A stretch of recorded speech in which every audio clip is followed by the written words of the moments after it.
All right, how do we do? This is Skip. This is History and Ham, and we're in the Big South Fork National Recreation Area for another episode. It's Memorial Day weekend, and we're here at the Blue Heron. We're overlooking the Blue Heron camp. Now, if you look over here, you see nothing but hills, hollers. Down below us is the Big South Fork River, but all kinds of trees. You know, when this country was founded, a lot of this started out as timber. After the wars, after the Revolutionary War, the War of 1812, and even the Civil War, the United States government didn't have much money to pay soldiers and to pay officers in the military. So what they did, they paid them in land. And back in history, if you'll remember your Kentucky history that we studied when I was in school, they talked about land speculators. And what would happen is the government would pay these officers in the military in a few hundred acres of land, and then wealthier people would accumulate it and buy it for pennies on the dollar, and they would accumulate vast holdings of land. And back in those days, in the 1800s, they were using it for lumber. They'd cut these trees, they'd drag them down to with mules, they'd drag them down to the rivers, and they'd raft them up as logs, or they'd saw them one, and then they'd float them down the rivers to where they could get access to rail and get them to market. Now, in the case of this Big South Fork, the company that bought it actually built a rail system in here. It was called the Kentucky and Tennessee Railway. It connected to what is now Southern to a main line where they could haul lumber to Cincinnati and Knoxville and Atlanta, or wherever they needed to haul it, wherever they could sell it and get the most money out of it. Later on, as these cities began to build and the railways became necessary to move people and things, you know, we just don't think in our modern world, we don't think of travel by rail. In the 1800s, 1900s, that's how people traveled. I know I've heard my father say several times when he was young, a young boy in London, they would go to Corbin to do their shopping. And back then, Corbin Main Street didn't have very much parking. What they did have was a lot of stores. They had things like J.C. Penney's were downtown, all kinds of big department stores, Daniels, and people would travel from all over by special train on Saturday, and they'd come into downtown Corbin and do their shopping, and then they get back on the train with their goods and go home. Well, as a means of travel and a means of moving goods, trucks didn't exist in the 1800s, obviously. And if they did exist, they didn't have roads. So what they did have was railroads. And what amazes me is the companies that set up these towns, these timber camps and these coal camps, eastern Kentucky, East Tennessee, and all over this part of the country. What amazes me is the amount of money that these companies had to come up with and spend in order to just install these towns. This Stearns company, it's called Stearns Timber and Coal, I believe it is, but they had tens of thousands of acres of timber and tens of thousands of acres of coal, and they had to build their own railroad. They built their own power plant. They built their own water plant. They built their own schools. They built their own towns, own houses, built their own office buildings, built their own shops. They built everything that they needed to make that operation go. They built a lot of things for their employees. They built hospitals, they built clinics, they built schools, they built theaters. They built things to make their workers feel like that they were appreciated. They didn't pay them very much, but they built things to make them think that they were appreciated. But like I said, we're going to do this episode of History and Ham here in the Big South Fork, and we're going to kind of get started up here. We're at the overlooking what they call Blue Heron, which was a section of that. In amongst all of this land, all of this Big South Fork, and I'm not sure how many thousands of acres it is, but there were several little camps. There's another one called Bartell that's nearby. We may visit that. There's a train that goes to it. It's kind of a tourist train, but we're going to go today by truck. We're camping out, my wife and I. We're down at the horse camp, Bear Creek, but we're out here on this overlooking the river, and going to do a little history and ham, so kind of stick with it. All right, I thought while we were up here on the overlook, I thought I'd bring something with me to get started with a little bit of radio. This is a VHF UHF rig I built into an ammo can to be portable. Been carrying it on my boat a little bit, been carrying it around a little bit. While we're on top of this hill, we're going to see who we can contact. This is Kilo Romeo 4 Golf Whiskey Delta. This is Skip, high top Blue Heron. The time is 12:44 p.m. All right, we bumped into Will's repeater. KE4TJM SKR4 Golf Whiskey Delta. What's going on, Tim?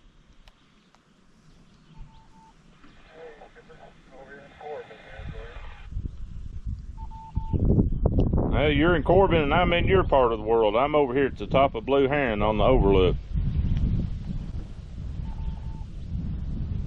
Okay, now you're getting in good. You might be on a video next week. I don't know how's that. Well, I'm doing this portable and I've got a camera in front of me. Oh, okay. So where exactly is that at now? You know where Blue Heron is? Yeah, I do. I'm on that overlook down in there before you get to actual Blue Heron to the mine. Okay, so you're on the creek. Hey Skip, can you get into Shelbyville from up there? I'm not sure. Let me try right quick, Will. As soon as you can, it's gonna bring Williamsburg up unless you're decent. You might over. But just see if you can key it. You'll know when you do. This is Kilo Romeo 4 Golf Whiskey Delta trying to key up Shelbyville from Blue Heron overlook.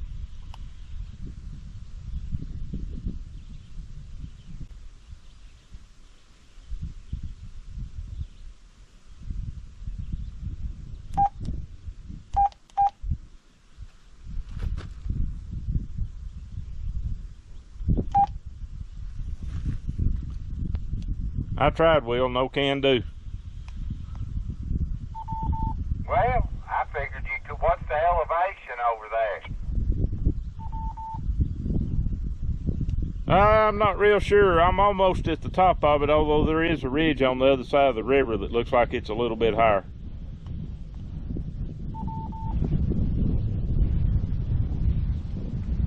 Go ahead, Tim. Yeah, KE4TJM, Will. Yeah, you gotta skip here in McCurry County then on Blue Heron. Yeah, probably real close to Wayne County. I don't know where the line runs over here. Yeah, I'll be honest with you, I don't either.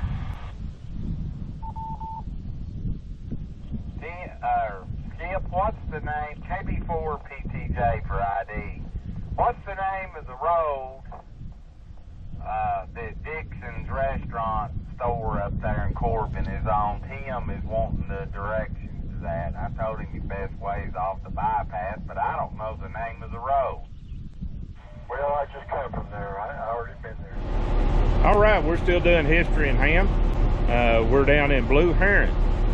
This is an original mine, part of the Big South Fork National Recreation Area. It was originally part of the Stearns Lumber or Timber and Coal Company. And right now, you can ride a train down here. This train originates at Stearns. You can go into Stearns there in McCray County, Kentucky. It's just off Highway 27. It's operated by the K&T Railroad, which is a short line railroad. This was built to haul the coal and the timber out of this property for the Stearns Lumber and Coal Company. They're fixing to take off now. Just thought I'd get a shot of it before they do. It's KR4 Golf Whiskey Delta. We're on location in Blue Heron, Big South Fork National Recreation Area. All right, we're down here at Blue Heron. section in the Big South Fork National Recreation Area. Blue Heron was a Stearns Timber and Coal Company camp. It was a mining camp, had all kinds of things going here. They started this camp in 1902, and it went out of business in 1975, sold out to another company, and eventually the federal government acquired the property. I'm not sure whether that's a lease operation or what have you, but the federal government does operate it as a Big South Fork National Recreation Area. They've got the train that services it. Got all kinds of things in here. In here we've got a model of the area and also some signs that tell the history of it. I know several of the troopers, state troopers that I eat lunch with on a regular basis in Corbin. They talk about having been called up in the 70s to quell some of the strikes that occurred in the Big South Fork down here in this part of the country, Blue Heron. But we're going to move around in here and see what else we can find. Here in the Blue Heron, they've got a N-scale model railroad model of the Blue Heron camp. They've got the coal tipple and several of the buildings, the school and whatnot.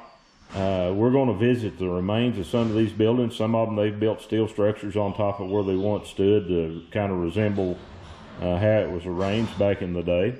But yeah, they've got a whole scale model of it.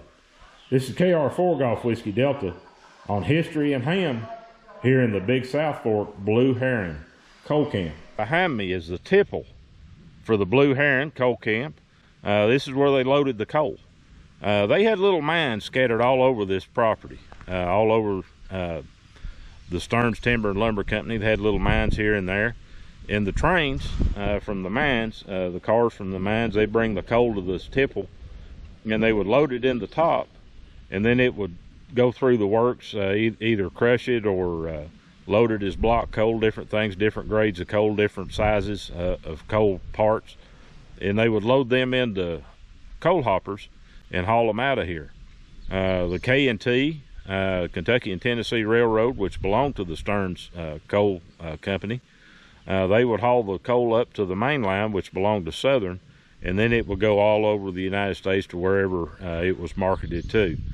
I know I've read in the past that Southern does keep a steam engine. Norfolk Southern Railroad does, and that steam engine once served down here. The history of that engine is it was a Norfolk Southern engine, and the Stearns Coal Company bought several of those engines. I don't remember the exact number. I think it was 7, but it may have been a few less than that or a few more. I don't remember, but they bought several of those engines from Southern, and they put them into service down here. This particular train, when you ride this track up to the top of the hill back to Stearns, it's pretty steep, and these coal loads were heavy. And that steam train, kind of the history behind it, they say that the frame is warped on it, and Southern still uses it today. The reason that frame is warped is they loaded it so heavy down here at this tipple and trying to climb the hill with it that it twisted the frame on that engine trying to haul that coal out of this hole. But we're down here at the tipple, and we're going to go in here and see what all we can find. This is KR4 Golf Whiskey Delta. You can see these cars have Southern on the side of them. That's true to form. Southern Railway used to be Southern Railway, then it was Norfolk Southern. Actually what that is a railroad that is put together of a lot of smaller lines, like this Kentucky and Tennessee line. These bigger railroads, just like they do today, they buy out the little ones. They eat their own, and they form bigger and bigger railroads, and that's kind of what Norfolk Southern did. It started out as a small railroad, and it kept buying others as they would get in too deep in debt, and they'd go bankrupt, and they'd have to sell it at the courthouse steps, and they would buy it and assemble it into what's the line now known as Norfolk Southern. But these are still marked Southern. I'm not exactly sure how old these cars are. I would guess they're probably late 50s, maybe 60s. They're not the newest coal hoppers that you would see because they're a little bit smaller than what you see today. But we're down here in the tipple and kind of looking around, and you can see kind of up here there's all kinds of works, chutes and whatnot where the coal comes out of the tipple, where it's sorted by size. They'll sort it into egg coal, stoker coal, block coal, They'll even sort it into crushed coal, and they use the crushed coal in power plants. You know, originally these land grants from the United States government that came to these people after the Revolutionary War and the War of 1812, they were for timber, and they would cut this timber out of these places, and they would somehow get it to market, places like Knoxville, Atlanta, Cincinnati, wherever a big city was growing and needed a lot of lumber for building, but they would get it there. And they soon found out, you know, without mules, it's hard to get lumber down the road, or without trucks. And by mule, it's hard to get lumber down the road very far. I mean, you're talking from here to Knoxville's probably 85, 90 miles, something like that. It takes a while to get there in a truck. It'd take a long while to get there on a mule, particularly hauling a wagon load of lumber. And so, you know, railroads came into play, and they started building railroads. Well, one thing railroads needed is steel. And the way to make steel, you need coal. You need coal to fire the furnaces, to melt the iron. And you need the coal to create the carbon that turns the iron into steel. And so that was a marriage made in heaven, I guess you could say, or maybe you could say hell, I don't know, because the coal was below the ground. But that's what they did. They started hauling this coal to burn it for power. They hauled it to make steel and all kinds of other things that they did with it. There's a board around here somewhere, can't remember exactly which one I read, said in that day Knoxville, Tennessee required 100,000 tons of coal a year. This was around 1900, and in 1900 Knoxville, Tennessee wasn't that large, maybe 45, 50,000 people, not anywhere near what it is the size of a city today, but it still required a lot of coal to create the power and to create all the things and to operate all the things that were going there. I can remember back when I was a kid, we used to go to Douglas Lake fishing, and there was a little guy that run the dock there. His name was Shug, and Shug's job back in the 70s was was a fireman in Knoxville. He had several places down there, buildings that heated or what have you with coal, and Shug would go down there and operate the furnaces. He'd get the clinkers out and scrape the ashes out and put fresh coal in the hopper and get everything fixed up so that the furnace could run another day. But that's, you know, that's another time and another place. You just don't see much coal burning anymore. But we still got to have steel. And the only way to make steel is with coal. There's a lot of uses for coal today. A lot of this coal is met coal in this part of the country. And it's hauled different places, and they smelt that coal to get the silicon out of it to make computer chips and that kind of thing. But we're still exploring here at the Blue Heron mining operation here in the Big South Fork National Recreation Area, right beside the Big South Fork River. All right, we're in the Blue Heron Church here in the Blue Heron Coal Camp. And, you know, like I said, it amazes me as to what these companies spent when they come in here and built these towns. One has to understand that there weren't just 25 or 50 people or a few hundred people even in this part of the country employed by the Stearns Lumber and Coal Company. There were thousands. I don't know, maybe 10, 15,000 people. I've heard at the Barthel mine, one of the guys told me that they employed about 3,000 people, like 2,900 people at that mine. They worked 3 shifts a day, 7 days a week. Same thing here. And they had families that the mining companies actually provided for. They provided things like this church. They've got a school over here. We're going to take a look at it in just a minute. But they had a full church here. This is just a steel skeleton representation of what it was and the location that it was back in those days. Like I said, this began, they began to operate here in about 1902 and operated through 1975. We're at the school at the Blue Heron mine. The company built this, furnished the teacher. That way they could educate the children. You know, when you got 3,000 people down here working in a mine, families and all, you've probably got 7,000, 8,000, 9,000 people down in this hole, and got a lot of things to take care of. And the company did that for them. kind of different than you would see today, but the company did supply a school and a teacher to educate the children, educate the next generation.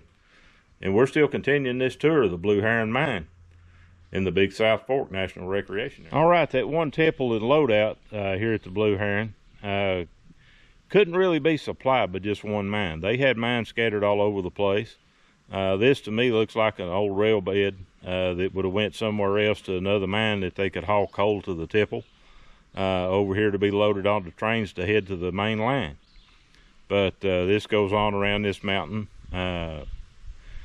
over along the riverbed, goes around to a place called Cracking the Rocks, I believe they call it, right under that observation place that we were at when we started the video.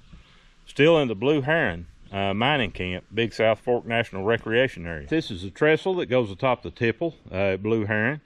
This trestle is where the trains came and dumped the coal into the top of the tipple, where it was processed and then loaded on trains to be hauled off to market. Across this trestle, it goes across the river, and it splits off and goes right and left both ways. And that went off to other mines where they could haul the coal over to the tipple to be loaded out to be taken to market. Still touring this Blue Heron mine. We're going to go up here. Right up here is a mine entrance, and we're going to go explore that here in just a minute. The mine entrance here at the Blue Heron. Right out in front of the mine, they've got some equipment. We've got a loader. We've got an ore cart. We've got a mine motor out here. And some other various assorted equipment that they used back in those days. When they first opened this mine in 1902, electricity wasn't an option. What they used was men and donkeys and mules. They'd take little short donkeys and mules and a cart back in there, and they'd assign a guy a room, and that would be his job for the day. For his shift, he'd go in there in that room with a pick and some dynamite and a drill, and he'd load the coal in the cart, and they paid him by the ton. Now, back then, it was a different kind of job. They worked these guys almost at slave labor. They didn't pay them very much. You know, if a man come out with $1 a day, he was probably flying high. But the way that worked is the company store would sell the miner the dynamite. He'd sell him the pick and the shovel, and sell him the carbide for his lantern. He'd sell him, the mining company would sell that miner all the supplies he needed to do his job in the mine. And of course, the less dynamite he had to use, that lowered his cost, and that increased his profit. It may also have reduced his profit by reducing the amount of output he could produce. And a good miner would get the good rooms, and the miners that didn't produce awful much, they give them the poor rooms that didn't have that much coal, or they were too short or whatever, too backbreaking for other people to want to work. But these are some of the implements that they used here at the mine. And we're going to stick our heads right here in the Blue Heron mine. This is the mining entrance. It may have looked somewhat like this back in the day. It probably wasn't concrete. It was probably stone. Up to some point, but they would have had an entrance here with some timbers on top to keep the earth from falling over into the entrance. You can see it's a little bit damp back in here.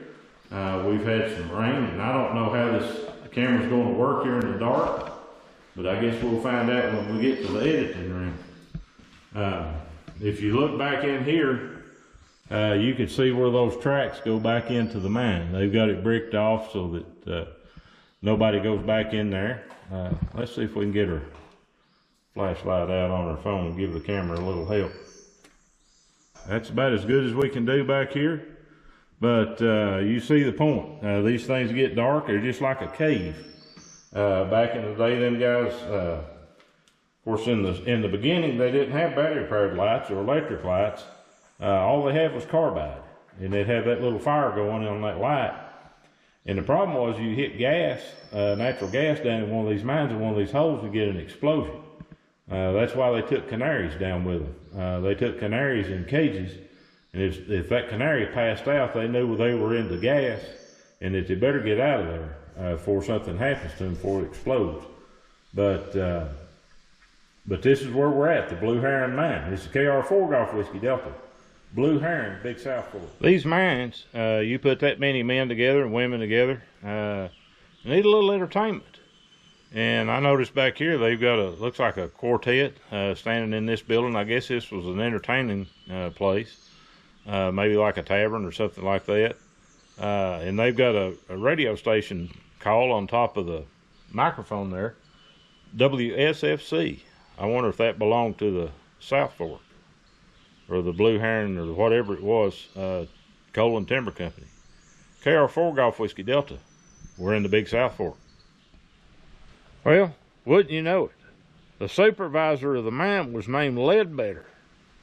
How? Jerry Clark would say. Whoo! This building here was the old shower house. All of these buildings around here, they've got these interactive kiosks or whatever you call where you can press a button and they'll tell you about them. But this was a shower house. When those miners came out of the mine, of course, if you've been around miners, you know this. When they come out of a mine, their black is coal.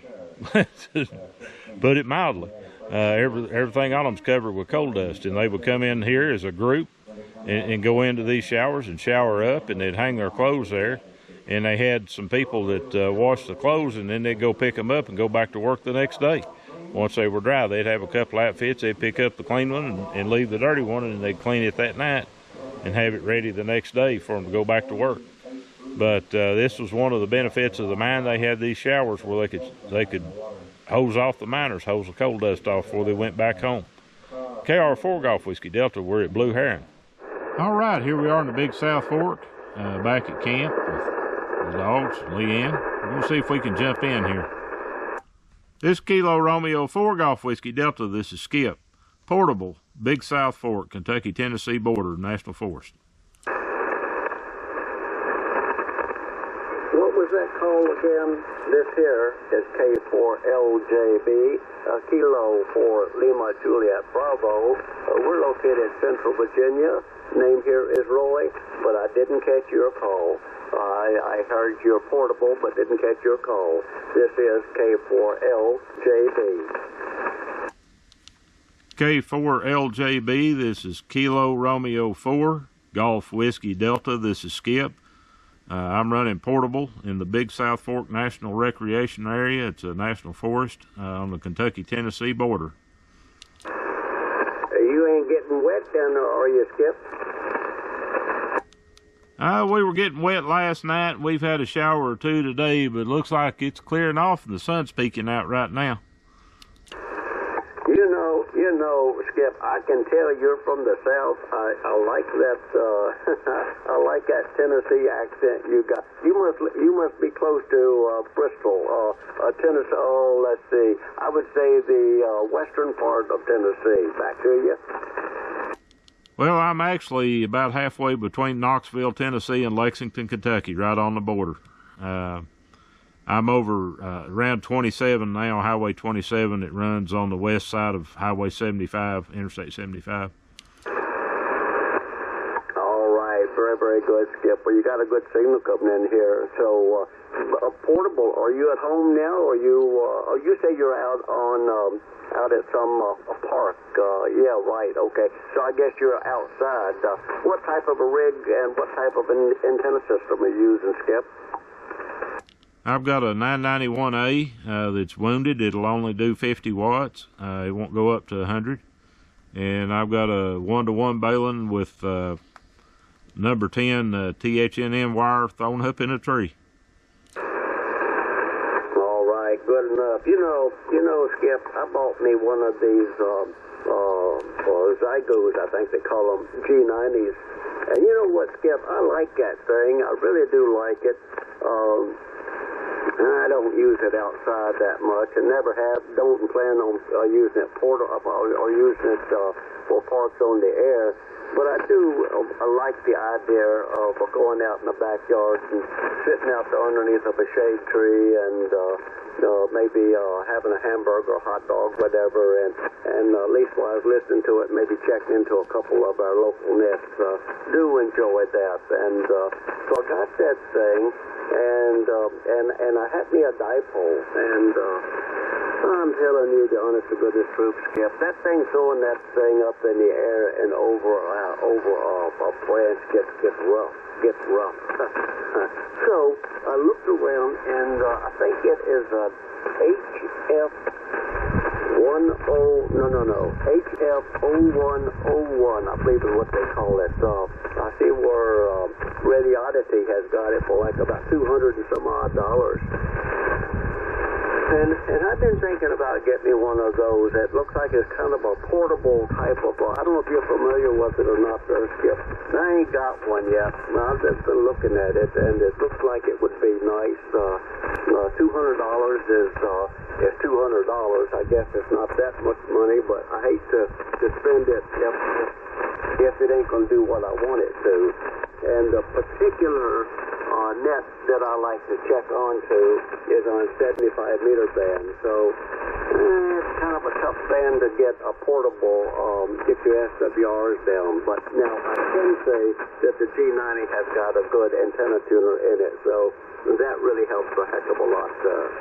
Well, let's see, Skip. Let's see. I'll give you my name, I think, is Roy. The location here, we're located in Central Virginia. We're located in the village of Palmyra, and we're located on the map between Charlottesville and Richmond, Virginia. And you've got a beautiful signal coming this way, Skip. Sounds good.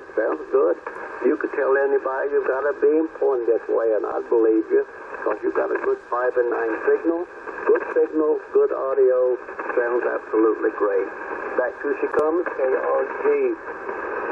No, let me try that one again. KR4GWD, this is K4L. All right, Roy. I've got a thing that I throw it up with. It's basically it's a belay line thrower. It looks like a overgrown slingshot on a stick, and it throws about a pound, little bag of sand. It'll throw it up over a tree limb, and got a rope tied to it, and I just pull up my baling with it. I don't have much of a problem doing that, but anytime you set up in the woods, you're not going to have perfect anything. You're just going to have what you have. I keep telling people this is what you get when you hand a radio license to a hunter and a bass fisherman. You get somebody that takes it out in the woods. I do a little thing called History and Ham Radio. It's a video series I do on Facebook and YouTube. I go by Skip Walden on YouTube and Lonnie Walden on Facebook. But Skip's my nickname and Lonnie's my true name. But this will probably be part of the video series that I did down here at an old coal camp called Blue Heron. It's in the Big South Fork. And good you get out like that. That sounds like a lot of fun. Do you go with a group of people or just you and the family maybe? Right now it's just me and the family here, me and my wife, and I think I've kind of run her off of the end of the camper. She's afraid of the camera. All right, well, yeah, we didn't do too much camping. I had said whenever I got home from the service, I said I believe I done had enough of that camping to suit me for a lifetime. So we didn't try it much more. Didn't ever get back into it. And my wife says that if we do any camping, she likes it to be at something like a Holiday Inn. So that suits me to a T on that one too there, Skip. Well, look, Skip, won't hold it much longer. I appreciate the chat and the visit, but we're going to let you tie the ribbons on it, and we're going to ease out of here. Again, your station is sounding absolutely wonderful. Good 5 and 9 signal, good audio, good sounding station. We're going to ease out of here, so we're going to let you have the frequency. Call CQ and get you some more contacts if you would like, and take this frequency. We're going to ease off. So with that said, Skip, thank you so much for the nice visit, and thank you so much for the nice chat. We're going to let you tie the ribbons on it, and until next time, we're going to say 73s. KR4GWD, portable. This is K4LJB. 73s, and ciao till next time, Skip. All right, Roy, it's been good talking to you. You sound a whole lot like Ward Burton. I could tell you were from Virginia. K4LJB, this is KR4 Golf Whiskey Delta. I'm going to be clear 73 here in the Big South Fork National Recreation Area. Skip, isn't it funny how we can tell these different accents? You're exactly right, too, 100%. 73 is my friend. We'll catch you again and pick this thing up and go from there. 73 is K4LJB signing.